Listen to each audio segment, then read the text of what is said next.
Praise the Lord, ஹalleluya. சோத்திரம் சோத்திரம் சோத்திரம். கர்த்தருடைய அதிபரிசுத்த நாமத்திற்கு மகிமை உண்டாவதாக. பிரியமானவர்களே, இயேசு கிறிஸ்துவின் நாமத்தில் அன்பின் வாழ்த்துக்கள். இன்று 2025 ஜூலை மாதம் 19ஆம் தேதி சனிக்கிழமை அதிகாலை எழுந்து கர்த்தரை ஆராதிக்கவும் துதிக்கவும் சர்வ வல்லமையுள்ள தேவனாயிருக்கிற கர்த்தர் நம்ம வாழ்க்கையில் நமக்கு தந்திருக்கிற நல்ல காலை வேளைக்காக நன்றியோட கர்த்தரை நாம் துதிப்போமா, ஸ்தோத்திரிப்போமா. கரங்களை தூக்கி சத்தம் உயர்த்தி கர்த்தருக்கு நன்றி செலுத்துங்கள். நேற்று முழுவதும் நம்மளை காப்பாற்றின கர்த்தருடைய கிருபைகளை நினைத்து பாருங்கள்.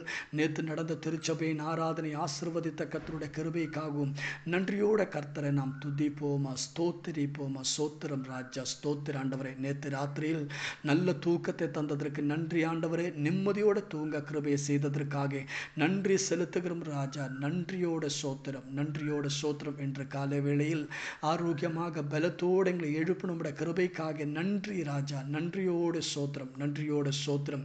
இன்று காலை வேளையிலும் கிறிஸ்துவேசுக்குள்ளாக எங்களை வெற்றி சிறக்க பண்ணி நடத்த போறோம் கிருபைக்காக நன்றியோடு சோத்திரம் ராஜா. நன்றியோடு சோத்திரம். இன்ற காலை வேளையிலும் நீரே எங்களை அற்புதமா நடத்த போறோம் கிருபைக்காக நன்றி.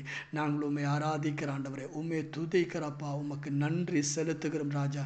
நீரே நல்லவர், நீரே உயர்ந்தவர். உம்முடைய தேவ இன்றும் என்றேக்கும் உள்ளது அப்பா. ஸ்தோத்திரம் ஆண்டவரே. இயேசுவா, நாங்கள் உம்மை ஆராதிக்கிறோம் ஆண்டவரே. எங்களுக்காக மரித்து உயர்த்தெழுந்த இயேசுவே, உமக்கு நன்றி ராஜா. ஸ்தோத்திரம். நீரே எங்களுக்கு கர்த்தர். ஹல்லேலூயா. ஸ்தோத்திர ஆண்டவரே. நீரே எங்கள் உள்ளத்தில் வாசமாயிருக்கிற கிருபைக்கு நன்றி. எங்கள் உள்ளத்தில் கிரியை செய்திருக்கிற உம்முடைய கிருபைக்காக நன்றி அப்பா. ஸ்தோத்திரம். உம்மை ஆராதிக்கிற ஆண்டவரே, உம்மை துதிக்கிறப்பா. உமக்கு நன்றி செலுத்துகிறோம். செய்த எல்லா உபகாரங்களுக்காகவும் ஸ்தோத்திரம் ராஜா. நன்றியோட சோத்திர ஆண்டவரே, நன்றியோட சோத்திரம். ஆமீன். நீரே எங்களுக்கு கொடுத்த எல்லா ஆசீர்வாதங்களுக்கு நன்றி அப்பா. ஆமேன். ஹல்லேலூயா. கடந்த ஒரு வாரம் முழுவதும் எங்களை அற்புதமாக நடத்தின கிருபைக்கு நன்றி. ஒவ்வொரு தேவைகளை சந்திக்கும்படி அற்புதங்களை செய்ததற்கு நன்றி. ஒரு வாரம் முழுவதும் ஆமீன் மார்னிங் மெசேஜை கேட்க கர்த்தர் கிருபை செய்ததற்கு நன்றி ஆண்டவர். கர்த்தர் செய்த எல்லா உபகாரங்களை நினைத்து கொண்டு நாங்கள் நன்றி செலுத்துகிறோம் ஆண்டவரே. 145 சங்கீதம் 1வது வசனம். ராஜாவாகி என் தேவனே, உம்மை உயர்த்தி உம்முடைய நாமத்தை எப்பொழுதும் என்றென்றேக்கும் ஸ்தோத்திரிப்பேன். நாடோறும் உம்மையை ஸ்தோத்திரித்து எப்பொழுதும் என்றென்றேக்கும் உம்முடைய நாமத்தையே துதிப்பேன். ஸ்தோத்திரம். கர்த்தருக்கு நன்றி செலுத்துவோம். மறுபடியும் கரங்களை தூக்கி கர்த்தருக்கு நன்றி செலுத்துங்கள். ஹல்லேலூயா. ஸ்தோத்திரம். கர்த்தர் நல்லவர், கர்த்தர் நல்லவர். ஹல்லேலூயா. சேர்ந்து ஜெபிப்போமா. எங்களை நேசிக்கிற நல்ல தேவனே, சொர்க்கிய தகப்பனே, அருமையான நல்ல காலை வேளைக்காக நன்றி செலுத்துகிறோம் ஆண்டவரே. நேற்று ஆமீன் பகலும் ராத்திரியிலும் எங்களை காப்பாற்றும் கிருபைக்கு நன்றி செலுத்துகிறோம் ராஜா. ஸ்தோத்திரம். இன்று காலை வேளையில் மார்னிங் மெசேஜை கேட்க மக்களை கர்த்தாவை பலப்படுத்தின கிருபைக்கு நன்றி. ஒவ்வொருவரையும் ஆசீர்வதித்து ஜெபிக்கிறோம் ஆண்டவரே. தேவைகள் சந்திக்கப்படட்டும் ஆண்டவரே. ஸ்பெஷல் ஃபேவர் வெளிப்படட்டும் ஆண்டவரே. எஸ்தேருக்கு கர்த்தருடைய ஸ்பெஷல் ஃபேவர் வெளிப்பட்டது போல, ரூத் மேல் கர்த்தருடைய ஸ்பெஷல் ஃபேவர் வெளிப்பட்டது போல மெசேஜ் கேட்கிற ஒவ்வொரு மக்கள் மேலும் கர்த்தாவே உம்முடைய ஸ்பெஷல் ஃபேவர் வெளிப்படட்டும் ஆண்டவரே. நோய்களால் பாரப்படுகிறவர்கள் இப்போதே குணமாகட்டும் ஆண்டவரே. எல்லா நோய்களின் கட்டுகளை நாங்கள் கடிந்து கொள்கிறோம் ராஜா. ஸ்தோத்திரம். தேவ ஆரோக்கியத்தை பெற்றுக்கொள்ளட்டும் ஆண்டவரே. கர்த்தருடைய ஆரோக்கியத்தை பெற்றுக்கொள்ளட்டும் ஆண்டவரே. எல்லா பலவீனங்களும் மாறட்டும் ஆண்டவரே. எல்லா வியாதிகளும் இப்போதே குணமாகட்டும். ஆமீன். பேக் பெயினால் பாரப்படுகிறவர்கள் இப்போதே குணமாகட்டும். முதுகெலும்பு கீழ்ப்பகுதியில் ரொம்ப வலிக்கிற அனுபவம் இப்போதே குணமாகட்டும் அப்பா. அற்புத சுகத்தையே பெற்றுக்கொள்ளட்டும். இயேசு கிறிஸ்துவின் நாமத்தில் கர்த்தர் அற்புதங்களை செய்திருக்கிற கிருபைக்கு நன்றி. மற்றும் பலவித பிரச்சனைகளில் ஆயிருக்கிறவர்களுடைய கரத்திலே ஒப்பு கொடுக்கிறோம். கர்த்தருடைய விடுதலை இப்போதே பெற்றுக்கொள்ளட்டும். விவாக தடைகள் மாறட்டும். ஏற்றதான ஆலோசனைகள் கடந்து வரட்டும். அந்த விவாகம் நடக்கும்படியாக கர்த்தர் கிருபையை செய்யும் ஆண்டவரே. அற்புதங்களை செய்திருக்கிற கிருபைக்கு நன்றி. உலகமெம்பாடும் ஊழியம் சேர ஒவ்வொரு போதகருக்காக நன்றி. ஒவ்வொரு ஊழியக்காரங்களை நாங்கள் ஆசீர்வதிக்கிற ஆண்டவரே. நாளை நடக்க போற கர்த்தாவே ஒவ்வொரு திருச்சபைகளின் ஆராதனைக்காக நன்றி. உம்முடைய நாமம் மகிமைப்படட்டும் ஆண்டவரே. ஸ்தோத்திரம். கர்த்தர் அற்புதங்களை செய்திருக்கிற கிருபைக்கு நன்றி. இயேசு கிறிஸ்துவின் நாமத்தில் ஜெபிக்கிறோம் கேட்கிற நல்ல தகப்பனே. ஆமீன். கர்த்தர் நீங்கள் ஒவ்வொருவரையும் அபரிமிதமான விதத்தில் ஆசீர்வதிப்பார். கர்த்தருடைய கிருபையும் சமாதானம் உங்கள் வாழ்க்கையில் நிரம்பி வருவதற்காக வேண்டிக் கொள்கிறோம். மார்க் 11ஆம் அதிகாரம் 23வது வசனம். எவனாகிலும் இந்த மலையை பார்த்து நீ பேர்ந்து சமுத்திரத்திலே தள்ளுண்டு போ என்று சொல்லி தான் சொன்னபடியே நடக்கும் என்று தன் இருதயத்தில் சந்தேகப்படாமல் விசுவாசத்தால் அவன் சொன்னபடியே ஆகும் என்று மெய்யாகவே உங்களுக்கு சொல்லுகிறேன். கர்த்தராகிய இயேசு கிறிஸ்து இங்கே பாருங்கள், மெய்யாகவே நான் உங்களுக்கு சொல்லுகிறேன் சொல்லி இந்த காரியத்தை சொல்லி இருக்கிறது. ஸ்தோத்திரம், ஹல்லேலூயா.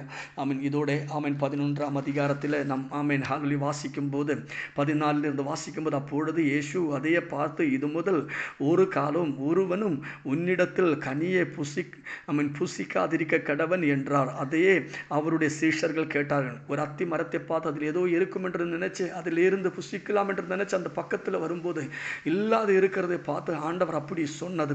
ஆமென். அதுக்கப்புறம் மறுநாள் காலையிலே அவர்கள் அவ்வழியாய் போகும்போது அந்த அத்தி மரம் வேரோடு பட்டு போயிருக்கிறதே கண்டார்கள். ஸ்தோத்திரம். இதை பார்த்து கொண்டிருக்கும் போது ஆமென் சீஷர்கள் ஆச்சரியப்பட்டது.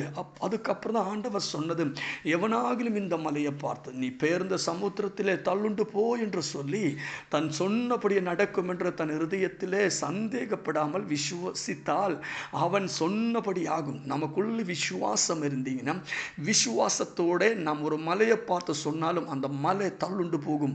அதுதான் ஆண்டவர் இங்கே சொல்லி இருக்கிறது. நமக்குள்ளே ஆமென் ஹல்லேலூயா ஏதோ ஒரு காரியத்தை நாம் செபிக்கும் போது, ஏதோ ஒரு காரியத்தை நாம் சொல்லும் போது விசுவாசத்தோடு நாம் சொல்ல வேண்டியதாக இருக்கிறது. ஆமென். நமக்குள்ள விசுவாசம் இருந்தீங்கன்னா நாம் ஆமென் சந்தேகப்படாமல் அது நடக்குமா, ஆமென் அது அப்படி ஆகுமா, இப்படி சந்தேகப்படக்கூடாது. சந்தேகப்படாமல் ஆமென் தைரியமா ஆமென் நீங்கள் கட்டளையிட்டீங்கன்னா ஆமென் நீங்கள் சொன்னபடி ஆகும். விசுவாசத்தோடு சொன்னீங்கன்னா அது நடக்கும் என்று தான் கர்த்தர் இங்கே சொல்லி இருக்கிறது. அது அப்படி ஆகும், எந்த சந்தேகமும் இல்லை. ஆமென் ஹல்லேலூயா. பலவிதமாக இருக்கின்ற பிரச்சனைகள் ஆமென் மலையை போன்ற சில பிரச்சனைகள் உங்களுக்கு இருக்கிறது. சிலருக்கு பணப்பிரச்சனையாக இருக்கும், சிலருக்கு பலவீனமாக இருக்கும், ஒரு சிலருக்கு வேறு சில கஷ்டங்கள், குடும்பத்தில் இருக்கிற பிரச்சனைகள், ஆமீன் ஆவிக்குரியதாக இருக்கிற சில பிரச்சனைகள், இப்படி ஆமீன் பல போராட்டங்களும் ஆமீன் பல பிரச்சனைகள் உங்களுக்கு முன்னாடி ஒரு மலை போல நிற்கிற பல பிரச்சனைகள் இருக்கும். ஆனால் நீங்கள் விசுவாசத்தோட ஆமீன் ஹல்லேலூயா இந்த மவுண்டனை பார்த்து இல்லை அந்த மலையை பார்த்து விசுவாசத்தோட நீங்கள் ஜெபிங்கல்ல ஆண்டவர் சொன்னது. ஹல்லேலூயா ஆமீன். அது தள்ளுண்டு போ என்று சொல்லிட்டீங்கன்னா ஹல்லேலூயா அதே போதும், அப்படி ஆகும் என்று ஆண்டவர் சொல்லி இருக்கிறார். நீங்கள் உங்கள் பிரச்சனையை பார்த்துட்டு ஐயோ அந்த பிரச்சனையை பெருசாக பேசாமல், ஐயோ இது எனக்கு ஒரு மலையை போல பிரச்சனை இருக்கிறேன்னு சொல்லி அந்த மலையை பற்றி அந்த பிரச்சனையை பற்றியே பேசாமல் ஆமீன் இது இப்போது என்னை விட்டு விலகட்டும் என்று நீங்கள் கட்டளையிட்டீங்கன்னா, விசுவாசத்தோடு சொன்னீங்கன்னா அது அப்படியே ஆகும். ஹல்லேலூயா ஆமீன் ஸ்தோத்திரம். ஹென்னி ஹேகத் പറയുന്ന ഒരു ആമീൻ ஊழியக்காரன் ஆமேன் ஹல்லேலூயா. அவருக்கு சிறு வயதிலே ஹல்லேலூயா ஒரு பெரிய வியாதி பிடிப்பட்டது. ஹல்லேலூயா ஆமீன். எல்லாரும் சொல்லிட்ட இதோடு கூட இந்த வியாதியிலே இவர் பட்டு போகும். ஹல்லேலூயா அவர் உயிர் பிழைக்க மாட்டேன் என்று சொன்னது. அப்படி இருக்கும்போது ஹல்லேலூயா ஆமீன் இவர் இந்த மார்க் 11ஆம் அதிகாரம் வாசித்தது. அந்த மார்க் 11ஆம் அதிகாரம் வாசிக்கும் போது இந்த வசனத்தை அவர் பார்த்தபோது அவருக்குள்ள ஒரு பெரிய விசுவாசம் உண்டானது. அந்த ஊழியக்காரன் உடனடியே சொன்னது, ஆமீன் ஸ்தோத்திரம், இப்படியானால் நானும் என் வியாதியை பார்த்து நான் சொல்கிறேன், இப்போது இந்த வியாதி என்னை விட்டு நீங்கி போகட்டும், இப்போது இந்த வியாதி என்னை விட்டு நீங்கி போகட்டும் என்று கட்டளையிட்டது. பிரியமானவர்களே ஆமீன் அந்த ஊழியக்காரன் ஹல்லேலூயா முதிர் வயதானதுக்கு அப்புறம் தான் அவர் ஹல்லேலூயா ஆமீன் கர்த்தருக்குள் நித்திரை அடைந்தது.